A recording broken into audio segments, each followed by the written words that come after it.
We got a close game, and St. Peter's Prep now has the momentum, just like Montclair Kimberly had it going into the half. Now Prep has it going into the final quarter, and that's something that could ride all the way to a victory here over the Cougars. And you know what we have? We have sponsorship packages starting at just $90. If you're interested in sponsoring NJ.org broadcast, please contact Jay Treble at 201-741-4508. Like I said, sponsorship packages begin at just $90. Can you believe that, Mark? Only $90. You know what $90 buys you nowadays? It buys you nothing except great sponsorship packages here at NJ.org. Contact Jay Treble, 201-741-4508 if you're interested in that. Also, you can follow us on Twitter at NJ.org/varsity. Follow us on Facebook, NJ.org/varsity. Subscribe to our YouTube channel. If you're watching this video, likelihood is you're on our YouTube channel, so just hit the subscribe button. If you're watching this on NJ.org, it is youtube.com/NJ Newsfeed, and we are ready to go. Here in this fourth quarter, the team switch sides. It'll be Max Hall against Eric Nieves for the faceoff. As we have seen for most of this day, Rob Strain, Michael Carlino in net. It is a two-goal game, still very much anyone's game. Momentum has shifted both ways several times so far in this matchup, and quite frankly, Mark, I'm excited to see how this one's going to end up playing out. Absolutely. With the way the action's gone this entire game, you'd be hard-pressed to expect anything other than an exciting finish between these two teams. This game has not lacked for competitiveness all day long. The rain continues to come down, as it has been for about, what would you say, the last 20-25 minutes? Absolutely, Joe. It's been raining all day. It was drizzling when we got here this afternoon, about an hour before game time, and we looked like it was going to stay that way throughout the entire day, but it just picked up in a big way in these last few minutes, which is going to make this fourth quarter all the more intriguing when you consider the close game, evenly matched teams, and now you throw the weather element into it. Just makes it a lot more interesting and should make it a lot more fun to watch. Certainly should. Montclair Kimberly has their three-game winning streak over St. Peter's on the line here in this fourth quarter as well. The Marauders, meanwhile, are looking to break their three-game losing streak to the Cougars, which would certainly mean a lot for this, especially this thinking about the senior class that has lost to this team 3 years in a row. Now with an opportunity in their final game against Montclair Kimberly to go out with a victory, which would be a huge boost for this team as they move forward. Both teams fighting for the face-off here, and St. Peter's on the attack right away with an opportunity to cut into this lead just like that, Joe. Will DeMartin, in his first game back from an injury, missed a couple of games. Had a good opportunity there, but decided to pass up a shot and try and set something else up. Hedengren with the ball. Now for St. Peter's. Gives it down low to Barberi. He's already got a goal in this game. Excuse me, that's Grant Hipple. Now Barberi has it, fires a shot that goes high and into the netting behind the goalposts that protects the railroad tracks just beyond the field here at James Keenan Field at St. Peter's Prep. That's the site for this rainy lacrosse game. Barberi with the ball, gives to Hedengren, dropped it, and he scores! 4 goals in the game for Christian Hedengren, and it is a 1-goal game, 3 unanswered for St. Peter's. As the pass went into Hedengren, it got knocked out of the stick, was down, he scooped it up and shot it at the net seemingly in one motion, and it got right past Rob Strain for the 6th goal of the afternoon. Got a game of runs here, Joe, between the 6-goal run for Montclair Kimberly, now 3 goals in a row for St. Peter's. Montclair Kimberly ball is taken by Dan Giannis on the far sideline. Gives it back up top to Joe Strain. So we've already mentioned today, twin brother of goalie Rob Strain. Well, back out for Giannis. Now back to Strain. Strain, a football player at Montclair Kimberly as well. You can see that. The ball picked up by Ken Carroll and taken now by St. Peter's. He'll play it around the goal for Carlino. Carlino with a nice safe pass there, Joe, rather than some of the dangerous passes we've seen him make earlier in the game, but to no avail as St. Peter's turns it over. And a takeaway that time for Ryan Fennelly. Second of the season. Not really big on the defensive side of the ball, but you don't need to when you're an attacker. Max Hall with it, and he'll play it down for Tommy Fusco. He'll exchange spots on the field and then exchange the ball. Back to Hall, being worked on by Will DeMartin. Hall takes it down to the GLE. Now, after nothing ends up developing, he'll take it back out and he'll pass it off for Ryan Fennelly, who shoots and it goes in. Looked like it might have glanced in off the leg of Michael Carlino. And just like that, it's Montclair Kimberly answering with a goal of their own. Score now 8-6 with 9:41 remaining in this game.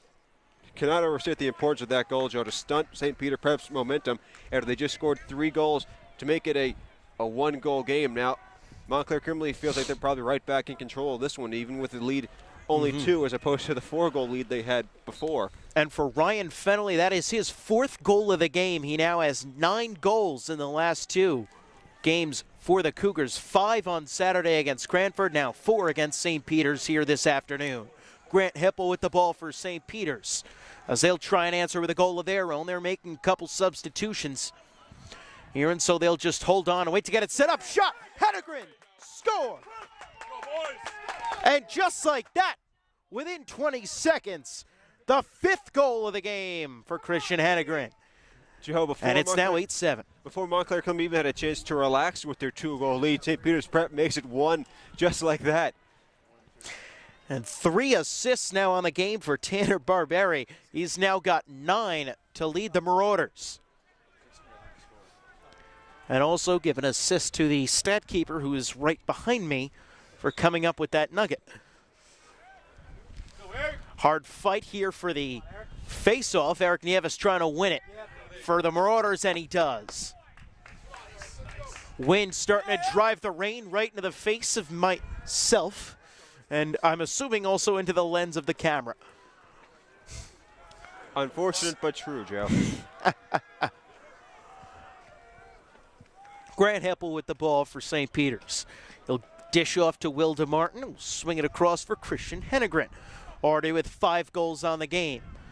St. Peter's trails by 1, 8-7, with 8:36 remaining in this game. Up top, DeMartin fires it across, and it was an errant pass. Bad pass intended for Grant Heppel, and it'll be taken now by Montclair Kimberly, and Ethan Fusco will play it across to Rob Strain. Rob Strain, sophomore goalie, allowing 6.8 goals per game.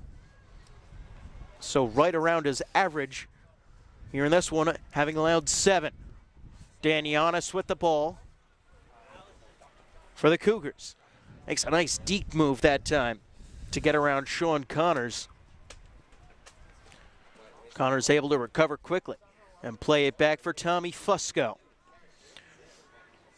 Fusco gives to Fennelly. Fennelly now will work it in. Now play it back for Fusco. Pretty much what we've seen all day out of the Cougars, just playing it around the outside. Here's they try to protect their 1-goal lead. Ground ball situation, good hard fight, and it's taken by St. Peter's the other way, knocked out of the stick. And once again, another hard fight for a ground ball, and taken this time by St. Peter's. And now an odd man rush. Grant Hippel was down, and we're going to get a whistle and a stoppage.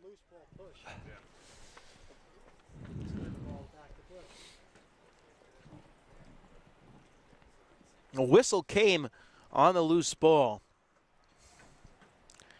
Now it looks like it's going to be the Cougars' ball when all things are said and done. Hippel will head on off. And it'll be started by Tommy Fusco.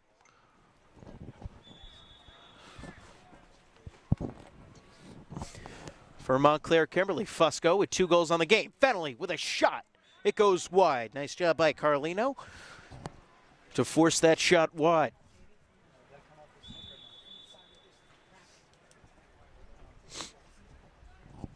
It'll be taken by Montclair Kimberly. Joe Strain gives to Max Hall up top.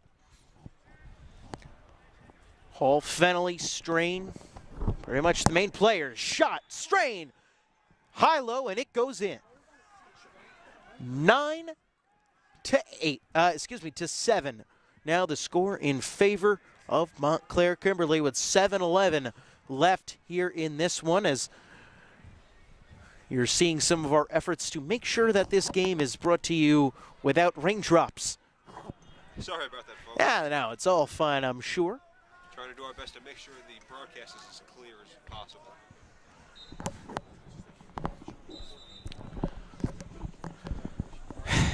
And we got a whistle, and it's going to be St. Peter's ball, trailing by 2. 7 minutes remain here in the fourth quarter. It has been an exciting game of lacrosse, to say the least. It would be something else if it was an exciting game of some other sport. St. Peter's with the ball. They work it around, walking in with it now. Alex Ayala. Just a Small. Small over to Tommy McIntyre. It's a big wide receiver on the football team here at St. Peter's. Hannegren already with 5 goals, now controls it behind the net. He works it around, being worked on. Thought about throwing a shot. Now he'll take it back. Throws it out for TJ Small. Small to Ayala. Ayala to Barberi. Throws a shot, and it's in!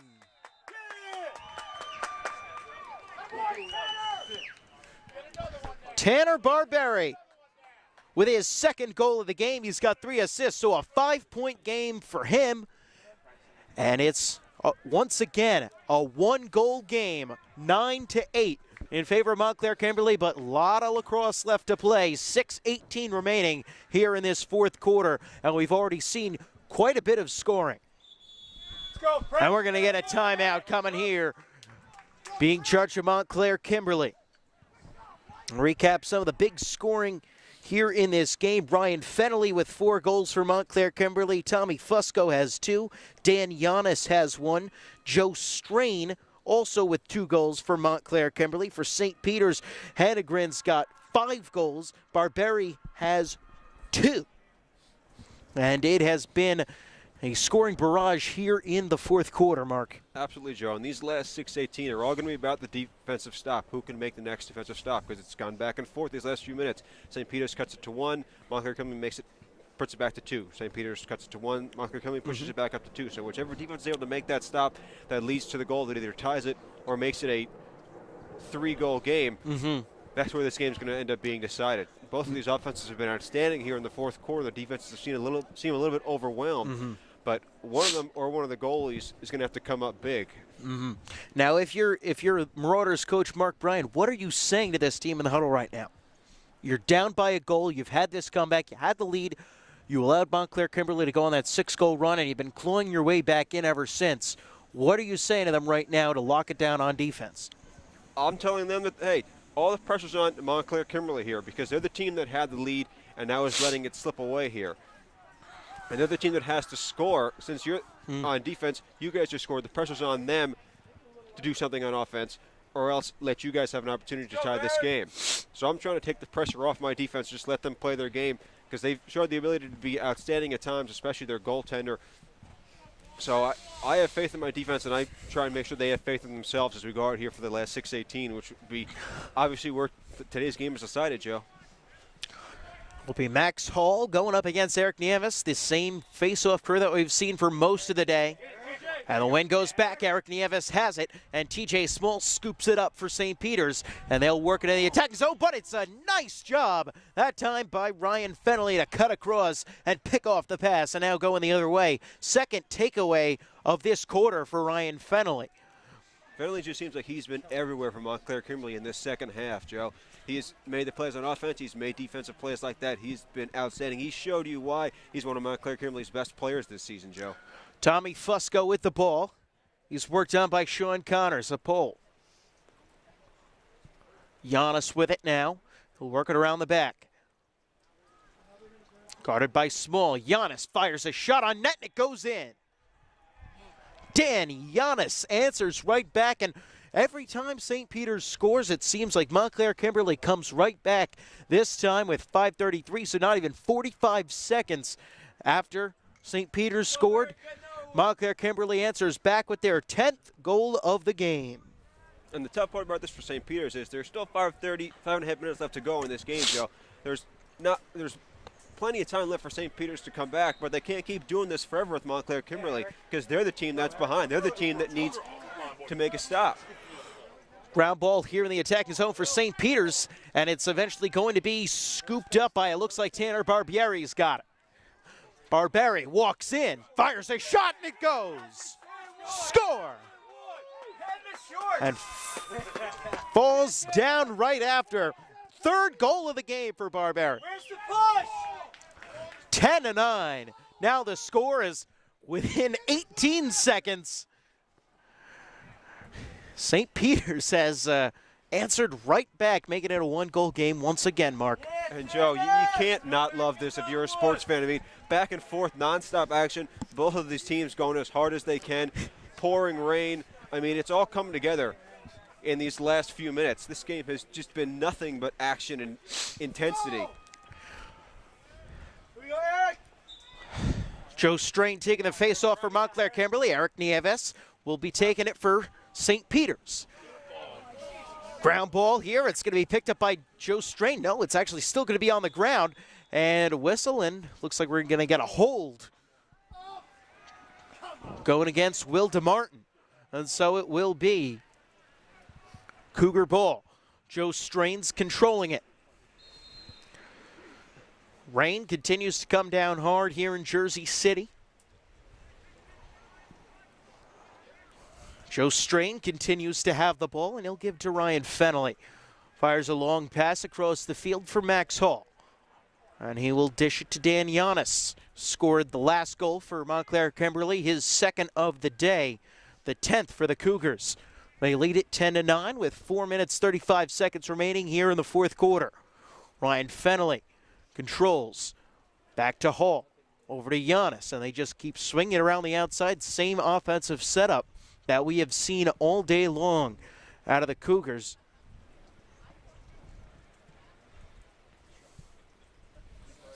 Tommy Fusco now controls it. Fusco had the first 2 goals of the game for Montclair Kimberly. It's been held off the score sheet since then. Those were his 5th and 6th goals of the season. Fusco still with it. Fires it around for Giannis. Giannis trying to get in somehow, but Connor's doing a nice job checking him out of the box. Will be taken by Ryan Fennelly. Big guy, their most talented player. 4 goals on today's game. Eric Nieves guarding him. Fires a shot, goes wide, and it'll skip out of bounds. It'll stay Cougars ball. 3.5 left to go.